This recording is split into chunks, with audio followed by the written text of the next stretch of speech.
반갑습니다. 네, 행정자치부의 지역경제과장입니다. 제가 이렇게 국제 세미나에 참석을 하게 돼서 영광이고요. 사실 이게 원래는 한 2시간, 빨리 해도 1시간 반 분량인데 저한테 주어진 시간이 15분입니다. 그래서 저는 뭐 중국말은 못하지만 영어로 하면 너무 시간이 많이 걸려가지고 한국말로 하겠습니다. 중국 분들에게 죄송하고, 대신에 프레젠테이션은 지금 중국 분들을 위해서 한자로 작성이 되어 있습니다. 일부 중국말이 좀 들어가 있고요. 그런 거는 또 학생분들께서 좀 이해를 해주시고요. 빨리 진행을 하도록 하겠습니다. 중요한 대목은 제가 중국어 번역을 부탁을 해서 하도록 하겠습니다. 그리고 양해 말씀드릴 것은, 저는 이 연구를 한 결과물, 마지막에 어떤 논점을 제가 말씀드린 건 아니고 폴리시 정책을 이제 소개하는 거기 때문에 사례입니다. 그래서 케이스 스터디라고 생각하시고 해주시면 되겠습니다. 우선 왜 지역 경제 정책이 필요한가라는 부분입니다. 우선 세계 경제를 보시면은 업다운이 있었습니다. 근데 한국 경제는 아시다시피 IMF 때하고 2008년에 파이낸셜 크라이시스 때 외에는 줄곧 성장을 해왔다고 이렇게 생각하시면 되고요. 이 부분에 있어서 이제 어떻게 될 것인가가 마무리에 이제 연결이 됩니다. 이런 와중에서 세계 경제 패러다임은 보시는 바와 같이 변화가 있었습니다. 기존에 이제 우리 생산의 사료소라고 하죠. 기본입니다. 이제 경제학 교과서에 나오는 이것이 이제 인적 지식 자본에서 최근에는 이제 인포메이션하고 그 다음에 네트워크가 추가되는 사회 자본까지 추가가 되는 이런 영역으로 지금 확장이 되고, 그 다음에 기존에 이제 국가나 기업이 중심이 되는 경제 운영 체제에서 보시다시피 개인도 소비자도 이제 주체가 될 수 있는, 그리고 공동체가 이제 적극적으로 역할을 하는 그런 경제 시스템으로 바뀌어가고 있습니다. 최근에 한국 경제 동향을 보면은 GDP 경제 성장률 전부 2010년, 11년 이후에 다운되고 있고요. 무역 수출입 동향도 그렇고 소비자 물가 지수 역시 11년을 기점으로 하락하고 있습니다. 디플레이션까지는 아닌데도 상당히 침체 국면에 지금 있다고 볼 수가 있고요. 실업률은 반대로 상승하고 있죠. 그래서 지금 국가에서 채택한 패러다임이 창조경제입니다. 창조경제는 여러분 다 아시다시피 ICT와 과학기술을 융복합시켜서 일자리를 창출하고 소득을 증대시키는 그런 패러다임이 되겠고요. 그 다음에 이제 공식적인 정부 정책은 아닙니다만 사회 저변에서는 이제 사회적 경제 패러다임이 서서히 연구도 되고 있고, 그 다음에 실제로 이제 로컬 단위에서는 이런 경제 행태를 많이 볼 수가 있습니다. 특히 다보스 포럼 2011년이죠. 여기서 이제 신자유주의에 대한 반성을 한번 이슈화 시킨 적이 있고요. EU 같은 경우는 이제 소셜 이코노미 차트라고 해서 이런 것도 이제 발표한 적이 있습니다. 창조 경제는 이제 아시다시피 이제 일자리 창출, 그 다음에 새로운 신시장의 조성이고요. 그래서 창의성이 마음껏 발휘되도록 해서 소득 증대를 이루고자 하는 그런 패러다임이 되겠습니다. 한국형 창조 산업은 산업을 중심으로 보겠습니다. 보시다시피 과거에는 이제 농경제 1차 산업에서 이제 제조업 2차 산업, 그리고 서비스 3차로 이제 진화된 이런 모든 부분을 다 융복합시켜서 이제 6차 산업을 이제 지향을 하고 있고요. 그 다음에 사회적 경제라는 부분은 이제 이런 영역을 지금 구축을 하고 있습니다. 위쪽으로 보시면 이제 공공기관 쪽은 이제 확실한 이거 사회적 경제고요. 밑에 보시면은 이제 자선단체 좀 비사회적 경제라고 볼 수가 있습니다. 사회적 경제 주요 나타난 현황을 보시면은 사회적 기업도 있고요. 그 다음에 농촌 기업도 있습니다. 그리고 여러 공동체 회사들이 있고요. 그 다음에 자활 기업도 있고, 그 다음에 최근에 이제 협동조합 이런 모습들도 이제 나타나고 있습니다. 다음은 이제 지역 경제 단위, 로컬 단위에서의 어떤 경제의 모습, 저희 행자부가 선정한 우수 사례를 잠깐 보도록 하겠습니다. 우선 전라남도 순천입니다. 순천의 경우에는 이 비교적 많은 그 자원들을 가지고 있습니다. 나간읍성도 있고요. 그 다음에 순천만도 있고 이런 자원들을 활용해가지고 2013년에 순천만 정원 박람회를 개최를 했습니다. 그래서 상당히 많은 방문객을 유치를 했고 고용 창출 효과를 누렸습니다. 그리고 경마회 끝났다고 문을 닫은 게 아니고요. 그 이후에 이제 이것을 브랜드화 해가지고 상당히 그 지속적인 그런 그 관광의 유치에 성공을 거두고 있습니다. 그리고 이와 연계된 먹거리 시장, 그 다음에 가공산업, 그 다음에 전통시장의 활성화까지 연계시키는 창의성을 발휘했습니다. 그 다음에 전라북도 완주입니다. 여기는 이제 협동경제 모델로서 유명한데요. 뭐 로컬 푸드 하면은 완주입니다. 완주에서는 이제 자체적으로 이런 그 기반 구축 계획을 수립을 해가지고 우선 농장 단위로 생산 조직화를 했습니다. 그러니까 농민 개개인이 자기가 그 농사를 짓는 이런 차원에서 끝나는 것이 아니고 그 자기가 생산한 농산물을 가지고 제품화할 수 있는 공장을 만들어 준 겁니다. 그래서 여기 농민분들이 생산한 농산물을 가지고 가면은 여기서 이것을 가공 식품화할 수 있는 기술도 배우고요. 그 다음에 포장도 배우고 그리고 실제로 제품을 가공을 해서 포장을 할 수가 있습니다. 그리고 그 포장을 한 것을 가지고 이 로컬푸드 직매장에 가지고 갖다 놓기만 하면 됩니다. 그러면 여기는 또 이제 ICT가 융합이 돼 있어 매장마다 다 카메라가 있어가지고요. 집에 앉아서도 자기 물건이 다 팔렸는지 재고가 있는지 없는지 다 확인할 수가 있고 가격도 농민분들이 직접 붙입니다. 라벨을 빼가지고 붙여놓고 여기다 이제 물건을 갖다 놓고 판매하는 이런 그 로컬 푸드 시스템이 구축이 되어 있고요. 그 다음에 이런 또 몇 개의 그 로컬 푸드 매장, 농장, 그 다음에 아까 말씀드린 가공 공장 이걸 묶어가지고서 이제 코스화해서 체험관광 코스도 운영을 하고 있습니다. 그래서 보시면은 언론에도 많이 났고요. 상당히 많은 그 농가 소득을 올려서 어르신들이 기뻐하는 그런 마을이 되겠습니다. 다음은 경상북도 군위군에 있는 마을기업입니다.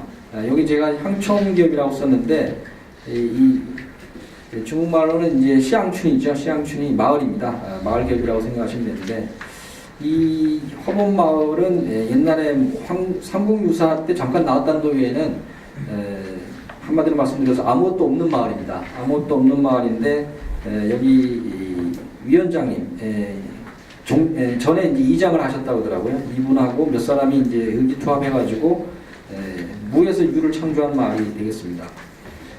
그래서 뭐 경제적 성과가 먼저 나왔는데요. 우선 그 위원회에서 자치적으로 이런 그 영농조합 법인을 만들어가지고 상당히 그 민주주의 방식을 도입해서 뭐 위원장도 돌아가면서 하고 위원들도 각자 업무를 맡아서 이렇게 짜임새 있게 민주적으로 운영을 하면서 하고 있습니다. 우선 그 폐교가 있었습니다. 폐교.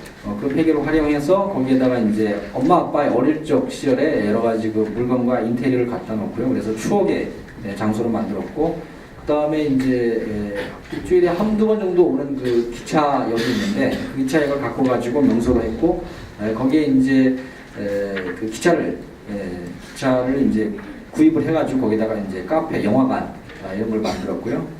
그래서 여기 이 화본역하고 그 다음에 레일 카페 이런 것들이 이제 젊은 친구들이 한국에서 가장 아름다운 시골역이다 해서 SNS에 굉장히 유명했던 그런 마을입니다. 그래서 학교도 유명해졌고 그래서 언론에도 많이 나왔고요. 다음은 우리 한국의 구체적으로 우리 행정자치부의 정책을 말씀드리겠습니다. 이제 행정자치부에서 생각하는 이제 지역경제라고 하는 것은 기획재정부나 산업자원부에서 생각하는 그런 경제적 차원은 좀 다릅니다. 그쪽은 이제 아까 말씀드린 국가 주도의 그 다음에 기업 중심의 산업정책이고요, 재정정책이고, 저희는 이제 행정자치부는 자치라는 말이 들어가 있다시피 로컬을 생각하는 그런 부처가 되겠습니다. 그래서 로컬 단위에서 활동을 중시하고 있고, 그런 측면에서의 경제 정책이라고 생각하시면 됩니다. 그래서 보시다시피 저희는 빅 인더스트리에서 스몰 이코노미 쪽으로 무게 중심을 두고 있고요.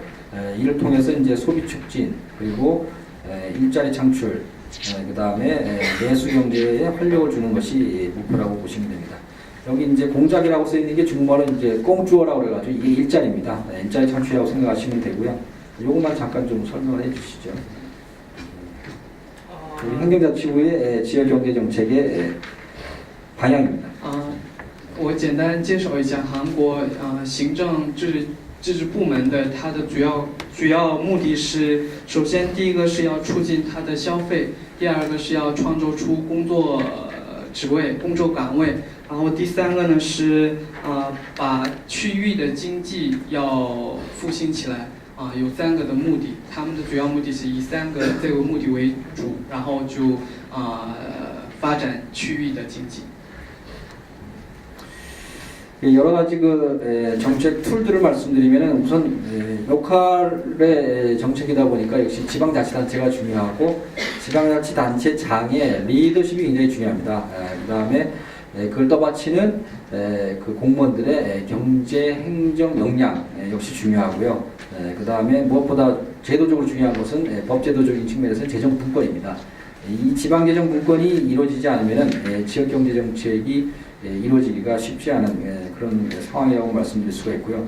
그리고 몇 가지 이제 구축이 돼야 할 부분이 있는데 지역 통계가 굉장히 중요합니다. 근데 지역 통계가 지금 이제 아무래도 국가 주도로 그동안 경제 성장을 해오다 보니까 국가 단위에서는 상당히 많은 통계가 구축이 돼 있고 통계청도 열심히 하고 있습니다만 어떤 로컬 단위의 그런 디테일한 통계는 상당히 지금 부진한 상황이고 어떤 지역 단위의 인적 물적 자원이라든지 지역의 특색 이런 부분까지는 지금 조사가 이루어지고 있지 않은 그런 상황이었습니다.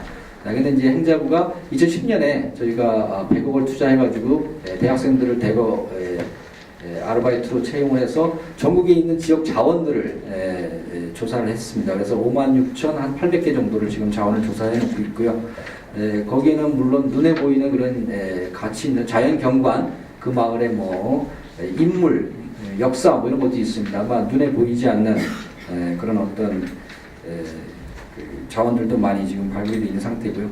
그다음에 무엇보다 이제 그 주민단체, 그다음에 지방자치단체, 그리고 지역에 이제 활동하시는 주민이나 활동가들 간의 네트워크가 중요한데 아직은 사실 전라남도나 그다음에 전북 같은 경우는 비교적 잘 돼 있는 편인데 아직 좀 네트워크가 좀 약한 지역도 아주 많이 있는 상황이고요. 그다음에 이제 산업정책 부분에서는 이제 이 중소기업을 대기업과의 어떤 연계라든지 그다음에 클러스터, 특구 이런 부분은 이제 산자부에서 이제 하고 있습니다만 이런 것들이 어떤 일정한 그 소위 말해서 이제 산업단지라고 하죠. 국가산단, 지방산단에서만 이루어지는 것이 아니라 이것이 침투가 돼야 되는데 그런 부분이 상당히 좀 필요한 상황이고요. 그 다음에 무엇보다도 이제 소상공인이 굉장히 중요합니다. 지금 우리 어차피 3차 산업인 서비스가 이제 서울 같은 경우는 거의 70% 80%가 이제 서비스 위주로 돼 있고 그러다 보니까 소상공인에 대한 지원을 통해서 계속 그 일자리 유지하고 그 다음에 GDP를 떠받칠 수 있도록 이렇게 돼야 되는 부분이 필요하고요. 그 다음에 이제 중소기업이나 소상공인이 약한 부분이 마케팅입니다. 브랜딩을 해가지고 마케팅하는 부분이 약한데 이런 부분에 대한 지원이 필요합니다. 이것도 간단히 설명해 주시죠. 29页的那张表里面的最上面，它主要是说明了一些政策的手段里面，其实这些地方政府里面，他们最难统计的就是当地的人力资源，还有他们的一些产业资源，还有一些其他的一些统计数据，他们是难以得到一些统计的。因为像韩国来说，它是国家的统计部门的一些数据是每5年、每5年、每10年，然后这样把所有的国家的统计数据都来统计起来。但是这些地方政府的数据呢，它是很难统计起来的。所以它现在行政部的最大的下一步工作是要把各个地区的这些统计数据要统计起来，然后呢，还有地方政府之间的一些网络关系，他们之间的网络关系缺乏一些意见交换呢，或者是交流上的一些问题所以他们要建立一个网络体系，然后各个区域、各个地域的一些地方政府可以相互连接。然后第三个呢是产业政策，这产业政策呢，比如说它要创造出一些成长动力然后第二个呢是一些就是发展区域，它要搞一个产业园区等等的一些特性化的一些产业园区。然后第四个呢是要发展小商人的一些商业机会，他们的一些投商机会，因为毕竟是这些小商人能带动一些中小企业的经济发展。然后第四个呢是营销政策营销政策的话，就是刚刚陈教授说的，像品牌还有一些什么观光产业，还有旅游产业，还有一些外资等等方面，也要提高一些自身的能量。 네, 앞에서 말씀드린 사례들이 사실 저 대통령상을 다 받은 사례들입니다. 근데 그 사례들을 이제 쭉 보면은 뭐 그것만 아니라 다른 사례들도 보면은 뭐 결론을 말씀드리면 두 사람의 좀 미친 사람이 있으면은 대부분 그 마을이 성공하더라고요. 한 사람은 공무원 중에서 나오면 되고요. 한 사람은 그 마을 주민 중에서 나오면은 대부분 그 마을 사업들이 성공을 했었습니다. 그래서 행자부에서 하는 그 지역 경제 사업들은 보시는 바와 같이 향촌 기업이 이제 마을 기업이고요. 그 다음에 향토 명품, 향토 명품은 이제 전통 기술, 그러니까 무형 문화재까지는 이르지 않았지만 그 전통 기술을 보존하고 그것이 상품화되면은 상당히 그 세계적으로 히트 상품을 만들 수 있는 그런 명품이 되겠습니다. 그 다음에 지역 공동체 일자리, 공작이 일자리입니다. 그 다음에 이제 전통 시장이 있고요. 그 다음에 마을 공방이 있습니다. 그 다음에 이제 요거는 이제 후통이라고 그래가지고 후통은 이제 골목을 얘기하는 겁니다. 중국말로 골목인데 골목 상권에 대한 지원이 있겠습니다.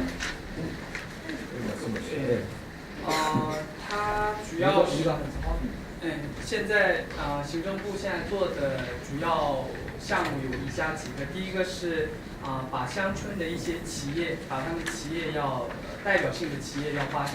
然后第二个呢是以乡村为代表，能代表他们当地的一些品牌的产品，它要一些拿出一些品牌的产品。第三个呢是创造出一些年轻人的工作机会。然后第四个呢是传统市场传统市场，因为大家也知道城市的发展越来越大，一些我们平时生活的传统市场越来越减少，或者是已经都消失了，所以把传统市场把它要激活起来也是一件非常重要的事儿。然后是乡村工坊，乡村工坊的话，就比如说当地有一些比较有名的特产品，比如说各位在杭州应该知道像什么木工做的，或者是茶工坊，或者是什么是用手工做的那些工坊。然后是还有胡同商圈，胡同商圈的话。其实到每一个城市都有一个代表性的小胡同，那里胡同里面进去的话，有一些他们自身的一些商圈，可以提高一下他们的商圈的一些自身的能力。 네, 시간이 많이 지나서 계속 이제 설명만 드리겠습니다. 나중에 이 사업들에 대해서는 기억하셨다가 나중에 설명을 부탁드리겠습니다. 네, 먼저 마을기업입니다. 마을기업은 이제 일단은 마을의 그 주민이 주도가 돼야 되고요. 그 다음에 지역에 있는 자원, 물적, 그 다음에 뭐 인적 자원, 그 다음에 역사문화, 뭐 텐저블 한 것이든 인텐저블 한 것이든 다 좋습니다. 이것을 활용을 해가지고 뭔가 돈을 버는 사업을 하는 그런 기업이 되겠습니다. 목표는 소득을 만드는 거고요. 그 다음에 일자리를 만드는 게 되겠습니다.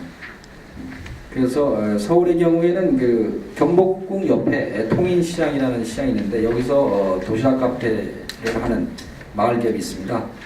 언론에도 많이 났었고요. 상당한 이 가게 자체의 매출 상승뿐만이 아니라 이 시장 안에 있는 가게이기 때문에 시장 전체에도 방문객을 증가시키는 그런 효과를 누렸습니다. 마을 기업은 이렇게 지금 기업 수나 고용 인원, 그 다음에 매출액이 올라가고 있고요. 그 다음에 향토명품입니다. 아까 말씀드린 대로 문화재까지는 지정이 되지는 않았습니다만 그 장인들이 가지고 있는 그 기술이 상당히 그 부가가치가 높은 기술이기 때문에 예를 들어서 이제 한지 같은 거, 그 다음에 지우산이라고 있습니다. 한지로 만든 우산, 그 다음에 이제 종이로 만든 신발도 있고요. 그 다음에 녹그릇, 뭐 이런 것도 있습니다.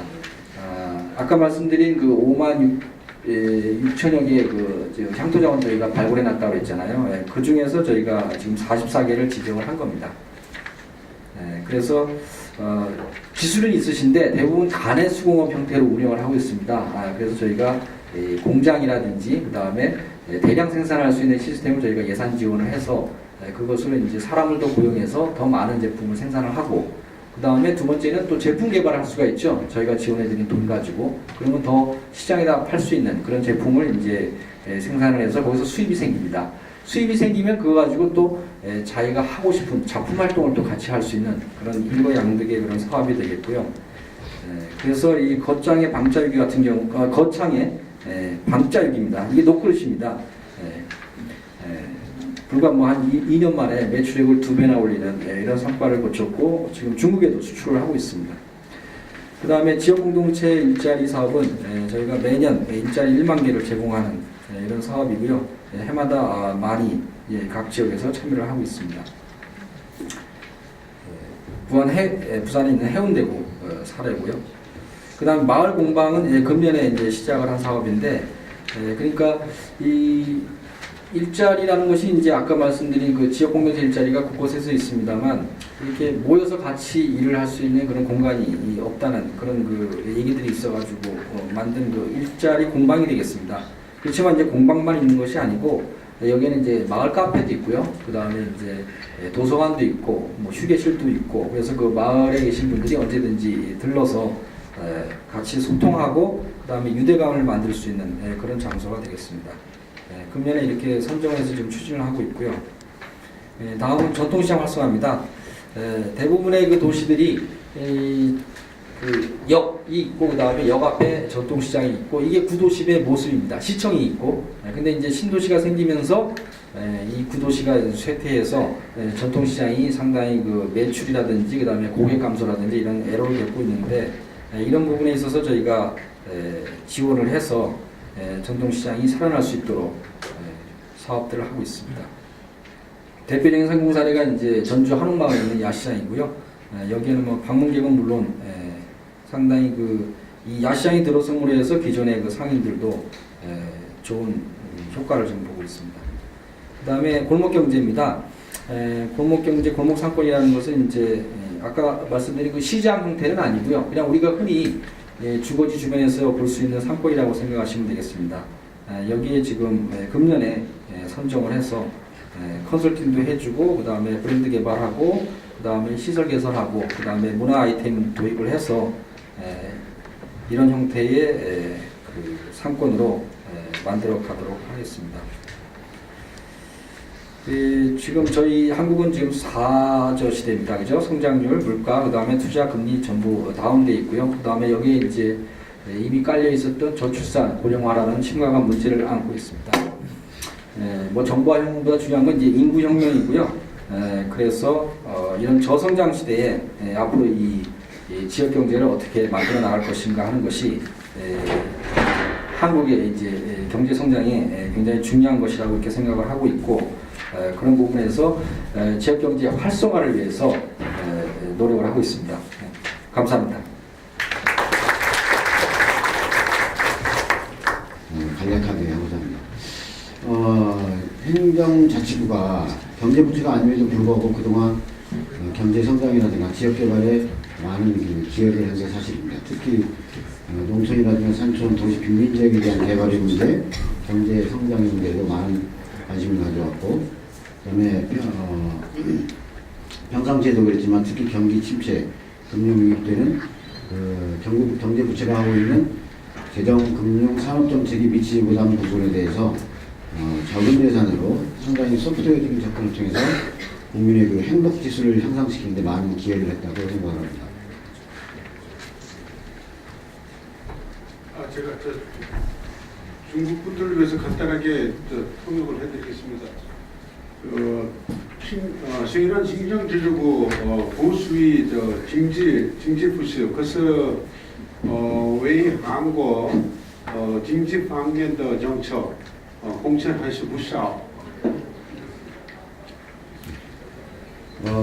일부에서는 이론과 또 반론이 있을 수 있지만 우리 경제개발의 모델이 행정자치부가 가지고 있는 여러 가지 모델들이 그동안 특히 아시아 아프리카 지역에 상당히 지역 개발의 선도 모델이 된 사례도 있습니다.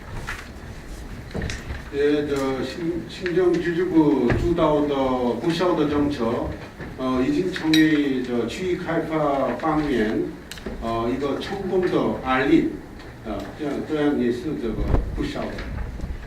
네, 우리 신성철 회장께서 소개하신 여러 가지 행정자치부의 지역 정책 이외에도 뭐 여러 가지 많은 정책들이 우리 국가에서 많이 시행되는 사실이 있습니다. 그래서 이제 이러한 정책들이 좀 더 나은 모습으로 더욱더 성과를 나타내기 위해서는 다음과 같은 면에서 두 가지를 저는 앞으로 기대를 해야 된다고 저는 생각해서 첫째는 이러한 여러 가지 사업들이 경제 정책들이 자발적인 자립 기반을 좀 더 강화할 수 있는데 관심을 더 기울여야 되겠다 생각합니다. 为今后行政自治部的对经济转型政策的发展，我提出一个意见。第一个呢，还需要治理的基础加强一些。 그리고 이제 두 번째는 경제부처가 시행하고 있는 개방 경제정책과 유기적인 관계를 가짐으로써 이런 정책의 효과가 극대화될 수 있고 또 행정자치부가 하고 있는 정책은 경제부처의 정책에 비해서 상당히 연성화된 정책이 많기 때문에 정책의 연성화에도 많은 기여를 하게 됨으로써 재정 집행의 효율성도 제고시키고 그 다음에 이런 정책의 효과가 더 극대화될 수 있겠다 그렇게 기대를 합니다. 第二个呢，为了最大化政策的效果，跟经济部出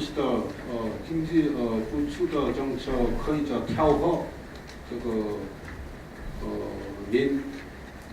调和吧，这里还是继续需要的吧。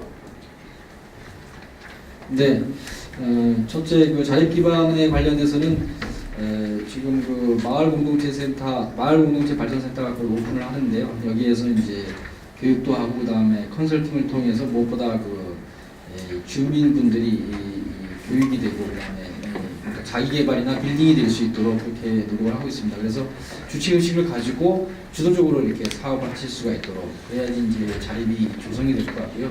계속 행정부에서 뭐 예산만 지원해주는 그런 사업을 계속 하지는 않습니다. 그 다음에 두 번째 이제 타부처와의 연계 부분은 저희 경제장관 회의를 계속 이제 참여를 하고 있고요. 그 다음에 여러 가지 회의라든지 협의체를 통해서 유기적으로 협조를 해나가고 있습니다. 네.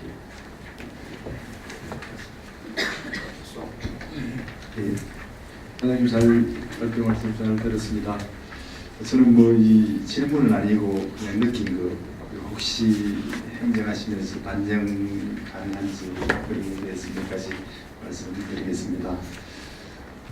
우리가 사는 역사적으로 사는 어떤 시대가 가족이 전환기 아닌 때가 없다고 그렇게 이야기 많이 합니다만 지금 우리나라의 지역 발전 정책, 지역 개발 정책은 정말 극심한 큰 전환기 속에 있습니다. 왜냐하면은 지금 아까 이제 발표하실 때 우리 행정자치부에서 이제 마을 기업, 농촌 기업하고 고용노동부 사회적 기업 또 보건복지부에서는 자활센터, 자활기업을 하고 농식품부에서는 또 공동체회사 등등을 하면서 지역 정책을 상당히 많은 옛날과 달리 많은 이렇게 모빌리티를 엄청나게 과도하게 이제 하고 있는데 가장 핵심은 한 마을에 100가구가 예를 들어 산다면 그런 기업에 인발부가 된 핵심 가구가 있고 이름만 걸쳐놓거나 아니면 약간의 토지 지분을 참여시킨 중간 형태가 있고 나이 드시거나 아니면 영세농 같은 경우에는 상당수의 가구들은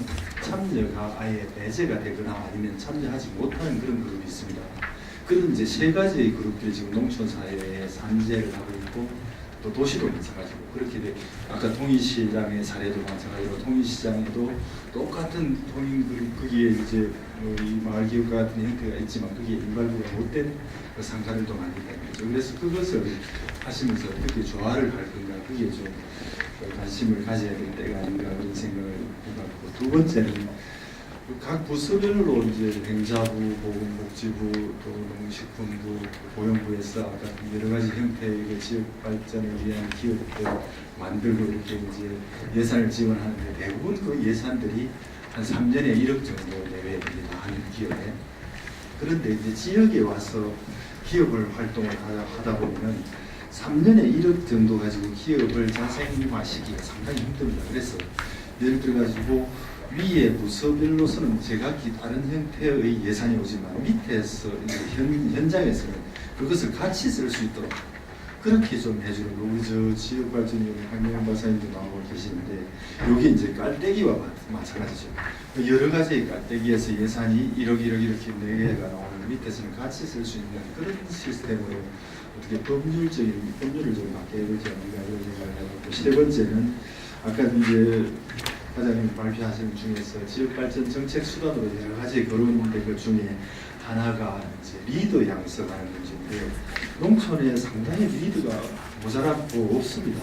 고령화, 너무 초고령화 사회이기 때문에 이게 이제 이주해 기촌을 해주는 분들 이런 분들이 자연스럽게 지역 리더가 되는데 이와 관련해가지고 우리가 이제 한 10년 후가 되면 농촌의 리더가 거의 사라지게 됩니다. 사라지면 누가 우리 농촌을 갖다가 이제 이끌고 앞으로 선도해 나가고 영위를 해야 되냐면 지금 많은 그 외국 이주해가지고 결혼하신 분들 그분들의 이제 부분들은 50, 60대인데 그분들은 지금 30대, 20대, 30대를 됐단 말이죠. 그 10년 후 되면 그 사람들이 자연스럽게 우리 사회, 농촌 사회의 리더가 되야 되거든요. 만약에 기농기촌 정책을 계속 해가지고 그분들이 계속 도심에 있는 사람들이 은퇴한 사람이 가주면 모르는데 그래서 이런 차세대 리더를 좀 양성하는 쪽으로 기존에 있는 기농 이주한 여성들을 위한 정책, 리더 양성 정책 이런 것도 좀 신경을 써주지 않을까.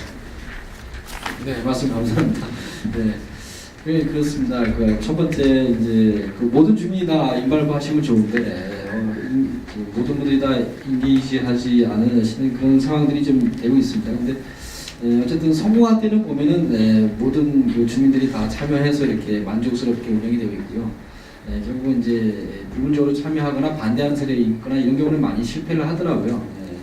근데 하여튼 저희가 이 방면에 그러니까 마을이나 또는 커뮤니티 비즈니스 쪽에 전문가를 많이 양성을 해가지고 그런 부분을 좀 보완을 해나가도록 하겠습니다. 그 다음에 그 두 번째 이제 말씀하신 깔때기 현상은 저희도 많이 듣습니다. 뭐 마을 사업이 있는데 마을은 없다. 그 다음에 뭐 지역이 없는데 지역 사업만 있다. 뭐 이런 얘기 많이 하는데요. 하여튼 그래서 지금 저희가 중앙부처에서는 각종 그 지역 사업 지금 뭐 가보시면은 뭐 모든 중앙부처가 다 이 지역에 관련된 국이나 과를 가지고 있습니다. 그만큼 이제 많이 그 달라졌는데요. 그래서 이런 그 지역 사업들 저희가 같이 통합해서 지역에서 다 이게 수용하고 해나갈 수 있도록 지금 그 지역 사업도 지금 저희가 조사를 하고 있습니다. 진단을 하고 있는데 그런 부분은 이제 조정을 해나가도록 하겠습니다. 감사합니다.